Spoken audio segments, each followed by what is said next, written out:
Budget যাই হোক আমাদের জীবন শেষ ভাই।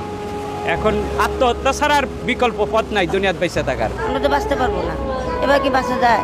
বাজেট তো বড় লোকদের জন্য, গরিব মানুষের জন্য কোনো বাজেট হয় না এদেশে। বাজেট অনুযায়ী আপনার দাম কোনোদিনই কমে নাই আজ পর্যন্ত। দেশের একটা দ্রব্যমূল্যের দাম বাড়লে কোনোদিনই কমে না। বাংলাদেশে মানুষের দামই কম আর সব জিনিসের দামই বেশি এবং বাড়বে। এখন যে বাজেট পাস করেছে, বাজেটে আমাদের কিছু আসবে না।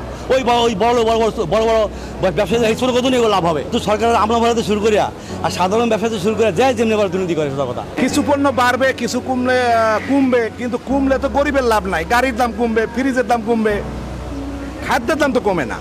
বাজারের পণ্যের দাম ভাই ওয়েদারের মতোই, ওয়েদার যেমন গরম বাজারও ঠিক তেমনি গরম। বাজেটের ফলে দাম বাড়বেই, কারণ যেগুলো বাড়ায় আর সেগুলো আর কমে না। ফোনে টাকা ভরতে ভরতে টাকা থাকে না, কি অবস্থা মানে কেমন করে কাইটা নেই আমরা বুঝতে পারি না, জানি না। সবচেয়ে সমস্যা হলো ক্ষুদ্র ব্যবসায়ীদের ঋণ বন্ধ হয়ে গেছে, আর শিল্পপতিরা ঋণ নিয়ে লন্ডনে বাড়ি করে। এইটা বন্ধ না হলে এদের চলবে না। সরকারের যে লোকেরা তারা তো আর বাজারে আসে না, তারা তো দ্রব্যমূল্যের দাম কি জিনিসে বোঝার ক্ষমতা নাই। আসে তো সাধারণ মানুষরা, তারা তো লোক পাঠায় দেয়, কিনা নিয়ে যায়, তাদের সাথে তো আর আমাদের তুলনা করলে হবে না, তাই না? বাজেট তো সংসদে পেশ করে, আর কারণ বাজারের তার সংসদ না, এদের সংসদ এরা চালায় ভাই। পাবলিকের কষ্ট আছে আমার মনে থাকবে, কারণ এদের কষ্ট দুর্দশার দূর হবে না। ভাই কিচ্ছু কিনতে পারি না অন্তরি, মানে বলার মতো না। ঈদ নাইতে ঈদের দাম বাড়াই দিছে। কোনো জিনিস মানে 40 টাকার নিচে নাই, সব 40, 50, 60 বলতে বলতে দাম বাইরে গেছে। মানে বাড়বে যে দেয় না, মূল্য দেয় নাই, তা মূল্য তারা নিজের বাড়ায় ফেলাইছে। সিগারেট সিগারেট কিনতে গেছি, মানে জিজ্ঞেস করছি কত, 8 টাকার সিগারেট নাকি 10 টাকা গেছে, আর 10 টাকার সিগারেট নাকি 12 টাকা। ওইগুলো হোক গা, ওইগুলো খাই না, কিন্তু যেগুলো নিত্য প্রয়োজনীয় আমরা খাইয়া পাচ্ছি ওইগুলোর দামই বেশি। তো চিন্তা করেন আলুগুলার দাম কেমন, 60 টাকা 70 টাকা হয়ে যেতেছে, মানে এরকম দাম। মানে না আছে বলার মানুষ, না আছে শোনার মানুষ, না আছে কিছু করার, মানে কোনো কিছু মানে সমাধানই হইতেছে না দেশে। আমাদের সরকারের যেই টাকা বেতন দেয় তার চাইতে দ্রব্যমূল্যের দাম কমাই ফেলুক, আমাদের টাকা আরও কমাই ফেলুক, কোনো সমস্যা নেই।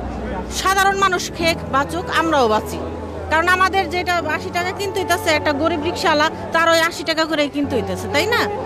দ্রব্যমূল্যের দাম কমাই ফেলুক, আমাদের তো বেতন বাড়ানোর কোনো দরকার নেই। এই কাঁচা বাজার আজকে আছে 50 টাকা, কালকে 100 টাকা, আবার কোনদিন 60 টাকা, কোনদিন 200 টাকা, এমন অবস্থা। মানে কোনদিন ডাবল, কোনদিন রিডাবল, এরকম দাম হয়ে থাকে। সাধারণ লোক তো ইনকামের বাইরে, এখন সাধারণ লোকের জন্য তো ক্রয় ক্ষমতা মানে খুবই একদম তাফাতফির ভিতরে।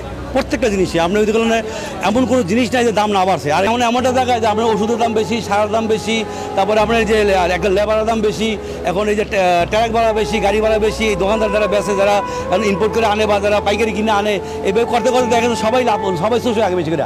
সমস্ত পেশাতে সাধারণ পাবলিক পড়তেছে। এখন সাধারণ পাবলিক তো মাপ পাইতেছে না। বাজেট দিছে, বাজেট শুধু বড় লোকের জন্য উপকার হবে। আমাদের যে পর্যন্ত সব সচেতন না হবে আর সরকার যখন বড় লোকের চিপা না ধরবে, এই পর্যন্ত সাধারণ পাবলিকের কষ্ট দুর্দশা দূর হবে না।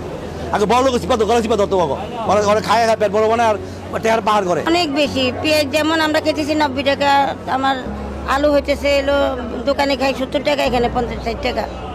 তো অনেক দাম না, আমাদের জন্য তো অনেক বেশি হয়ে যায়। মধ্যবিত্ত লোকেরা তো বলতেও পারতেছে না, তাদের তো আরও সমস্যা। আর আমরা যখন বলতে পারতেছি, ওনারা তাও পারতেছে না। লাভ হলো বড় লোকে, তাদের 2টা-5টা গাড়ি আছে, ফ্ল্যাট আছে, বাড়ি আছে, ওনাদের কিচ্ছু দিতে আসে না। ওনারা ঘর থেকে অর্ডার দেয়, বাসার সামনে খাবার সব কিছু দিয়ে যায়। ওনাদের তো বাজারও আসতে হয় না, আসতে হয়।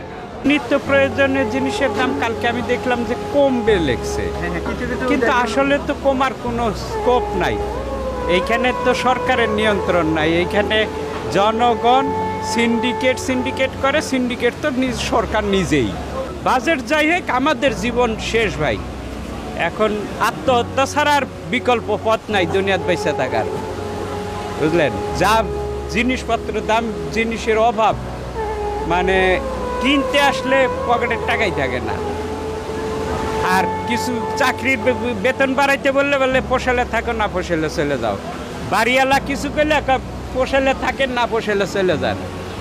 বাড়িওয়ালাদেরও যেমন কোনো আইন বিরুদ্ধে আইন কানুন নাই, বাজারের তেমনি কোনো নিয়ন্ত্রণ নাই। বাড়িওয়ালারাও যা করে বাজারও তাই করে। দ্রব্যমূল্যের দাম এমনিই বাড়ে, আবার কেন কমে সেটাও